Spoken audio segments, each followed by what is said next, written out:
Mais uma vez, seja bem-vindo ao canal Teologia Aprenda Mais. Estamos gravando aqui vários vídeos relacionados ao Pentateuco, né? Sua estrutura, sua etimologia, sua história, sua cronologia. Falamos no vídeo passado, né, sobre a visão panorâmica do livro de Gênesis, né? Esse vídeo eu quero gravar agora e falar sobre a visão panorâmica do livro de Êxodo, né? Então, os hebreus deram-lhe o nome de Elen Shemot, né? Graças à sua primeira frase. São estes os nomes, né?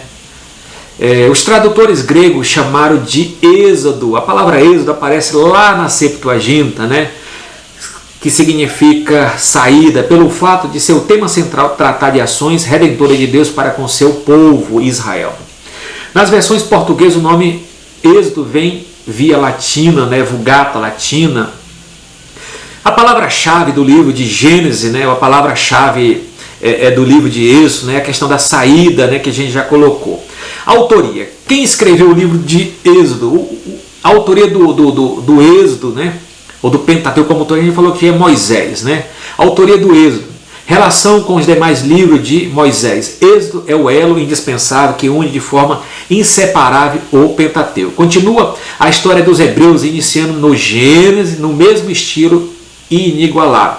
Deste acentua o elemento pessoal. É a figura de Moisés que domina quase todo o relato do Êxodo, né? Na saída lá, quando foi convocado, os 120 anos de vida de Moisés, 40 anos no palácio, 40 anos no deserto, 40 na casa de Jetro, em Midian, e mais 40 no deserto, morrendo com 120 anos, né? A data do livro do Êxodo. O primeiro grupo de teólogos, né, historiadores, considera que os faraós da opressão e do Êxodo estão na 18ª dinastia, né? Porém, a parte do princípio da literatura, né? Vamos colocar a parte do princípio da literatura, você pegando 1 Reis, capítulo 6 e 1, que informa que o Êxodo aconteceu cerca de 480 anos antes da fundação do Templo de Salomão. Lá no capítulo 6 de Gênesis 1 e 6 coloca, na fundação, a saída do povo de Israel aconteceu antes da construção do templo. Que ano foi? Lá antes de 480 anos. Você vai ver lá, né? Então, partindo do princípio da literatura, de 1 Reis, capítulo 6 e 1, que informa que o Êxodo aconteceu cerca de 400 anos antes da fundação do Templo de Salomão, fato que ocorreu em aproximadamente, a construção do templo foi no ano de 966 a.C., o que o coloca a data da saída de Israel do Egito por volta do ano de 1446. É a época de Amenófis, né? Amenófis II, né? Que reinou, que era o faraó do ano de 1450 a 1425. É uma data provável para se pensar quem era o faraó do Egito. Os faraós do tempo de Moisés, né? Nós temos Amós I, que reinou em 1580 a 1558, não somente continuou a opressão dos combatidos Ixo, né? Sobre o povo judeu, mas até aumentou, provavelmente devido à formação estratégica de Israel e seu conhecimento democrático e ameaçador. Nós temos Tutmose, né, I, que reinou de 1539 a 1514. Ordenou a matança dos meninos da época em que Moisés nasceu. Esse é Tutmose I.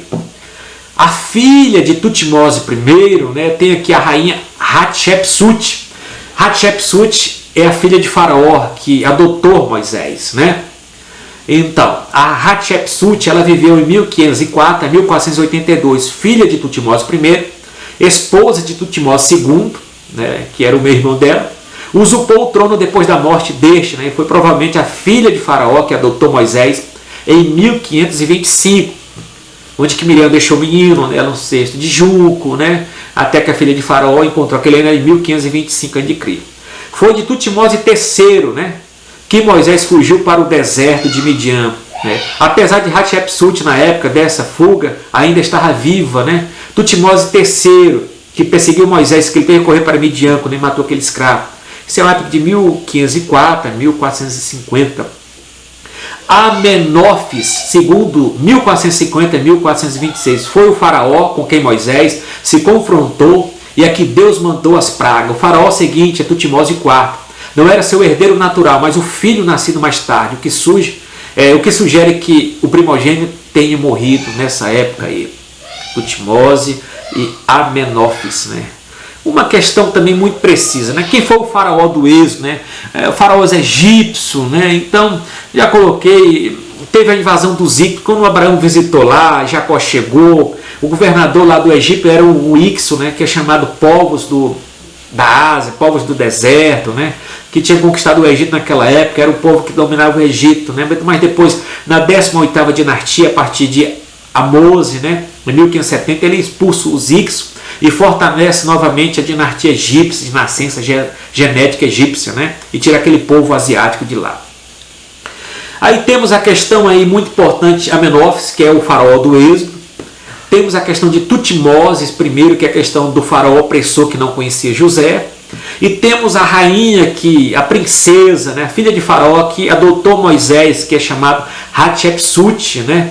Hatshepsut. Então, tem toda uma questão para se estruturar rapidamente, para se pensar sobre esse quadro. Mas como é a questão panorâmica, né, eu vou deixar para outros vídeos para falar sobre essa questão do faraó. Eu vou fazer um vídeo só para gravar a questão dos faraós do Egito, a questão de Hatshepsut, né, a questão de Tutmose, que era o faraó do Êxodo. A vida de Moisés é em 3 períodos de 40 anos, que está no livro que a gente coloca, 40 anos no lar de seus pais, no palácio de faraó. Ele nasceu provavelmente, Moisés nasceu provavelmente no ano 1525 a.C. No lar paterno recebeu sua formação religiosa, na corte adquiriu conhecimento intelectual e político, além de treinamento militar. Então Moisés tinha toda uma formação, por isso que era poderoso em palavras, né, e obra. 40 anos no exílio em Midian. Então, fugiu do faraó por ter matado um egípcio, envolvido numa briga com um hebreu, e meditando e trabalhando como pastor, casou-se com Zípora, né, filha de sacerdote Jetro, tendo com ela 2 filhos, Gesso e Eliezer, né? Então os 40 o segundo 40 anos. Os outros 40 anos de Moisés, os 40 anos viveu no Egito e no deserto, né? Serviu ao Senhor como profeta, sacerdote, rei, né? Antes mesmo dessas funções serem estabelecidas entre os judeus, estava lá, né? Viveu como profeta de Deus, sacerdote, rei, no sentido de estar governando o povo de Israel, né? Mas essa questão, né? Nome Moisés significa Moses, em egípcio significa filho. Para os judeus, Moshe significa retirado das águas, né? Então o avô dele é o Coate, né? Filho de Levi, a mãe Joquebede, filha de Anrão, o pai dele Arão, filho de Coate, a esposa Zípora, né? E o sogro Jeto, o irmão Miriam, Arão, né? E tempo de vida de Moisés foi 120 anos segundo a Bíblia. O local da morte dele foi no Monte Nebo, né? Na planície de Moabe. Outra questão importante aqui dentro do livro, a gente pode estar aqui, é a geografia aqui do Egito. O Egito antigo divide-se em 2 partes: Baixo Egito, com larga região do Delta, e o Alto Egito, ao longo do rio Nilo.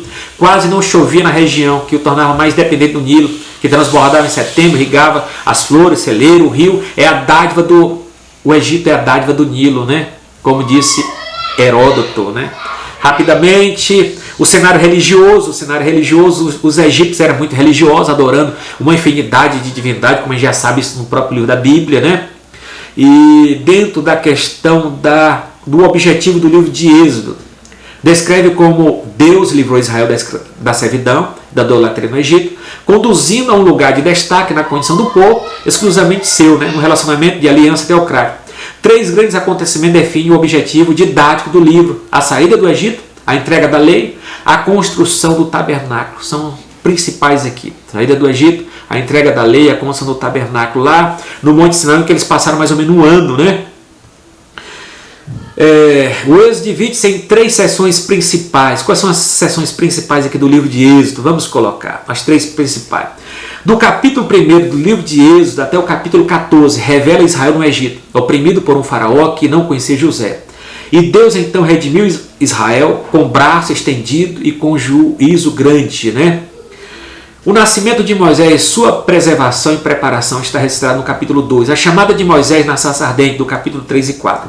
As 10 pragas, do capítulo 7 até o 12, né? A Páscoa, do capítulo 12. A travessia do Mar Vermelho, Mar de Junco, né? Que eu vou falar Mar de Junco, Mar Vermelho, capítulo 13 e 14. O êxodo de Israel para fora do Egito é declarado em todo o Antigo Testamento como a mais grandiosa experiência de redenção do velho concerto, da velha aliança, né? Então, foi uma libertação. Simboliza até o seguinte: Cristo nos libertou do Egito, da escravidão de Faraó, dos tentáculos da opressão. Assim que Deus foi lá no Egito, libertou Israel, purificou eles para levar agora para uma terra prometida. Tem todo um prenúncio. Deus nos libertou. Deus agora tem uma terra prometida que é o céu, uma vida melhor para nós também.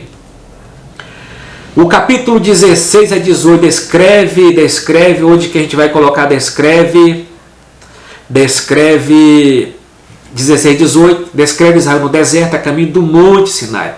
Deus guiou seu povo redimido por meio de uma nuvem e uma coluna de fogo.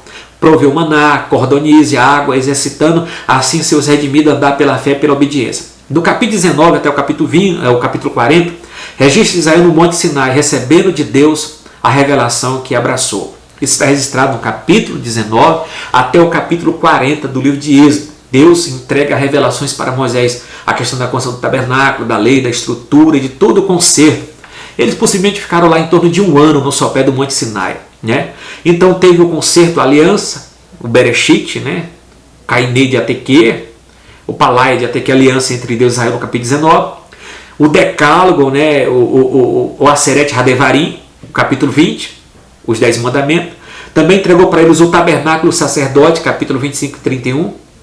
O livro termina com o tabernáculo inaugurado e transbordando da glória de Deus no capítulo 40. Essa que é a estrutura do livro de Êxodo, tá? A estrutura do livro de Êxodo é essa. Tem toda uma história, então, a entrega da lei, a construção, né? E sobre a questão do nome de Deus, eu sou e etc. Eu vou falar sobre, em teologia sistemática, lá, Deus propriamente dito. Então, essa é toda a narrativa que temos, a estrutura que o livro parte. Vale a pena você estar acessando nossos vídeos, procurando analisar cada um do contexto. Eu quero falar no próximo vídeo sobre a visão panorâmica do livro de Levítico. Até mais, shalom e até a próxima.